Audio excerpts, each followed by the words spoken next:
જય માતાજી. મહાગૌરી તીજાષ્ટમમ. નવલા નવરાત્રિની અંદર 8મું નોરતું એટલે મહાગૌરીનું સ્વરૂપ. મહાગૌરીની કથા આપણે પુરાણોની અંદર જોઈએ તો માતાજી ભક્તિની અંદર લીન છે, તપશ્ચર્યાની અંદર લીન છે. અને આ તપશ્ચર્યાની અંદર એટલા બધા લીન કે માતાજીને પોતાના શરીરના વર્ણનો પણ ખ્યાલ ન રહ્યો. માતાજીનું શરીર કૃષ્ણ પડી ગયું, કાળું થઈ ગયું. ત્યારે સ્વયંભૂ મહાદેવ, સાક્ષાત મહાદેવે ગંગાજીના જળથી માતાજીને સ્નાન કરાવ્યું. અને આ સ્નાન કરાવવાથી માતાજીનો વર્ણ છે એ શ્વેત થયો. માતાજીની વર્ણન કરીએ આપણે માતાજીનું તો શ્વેત સાડીની અંદર, સફેદ સાડીની અંદર એકદમ માતાજી શ્વેત કલરના, સફેદ કલરના માતાજી, હંસની ઉપર બિરાજમાન માતાજી.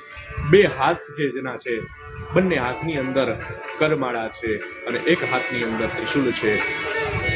એવા માતાજીનું સ્વરૂપ છે. આ માતાજીનું સ્વરૂપના ધ્યાન કરવાથી શાંતિ, સહનશીલતા અને તપ પ્રાપ્ત થાય છે. તો આવો આ માતાજીની પૂજન કરીએ, અર્ચન કરીએ અને આપણા ઉપર માતાજીની કૃપા પ્રાપ્ત કરીએ.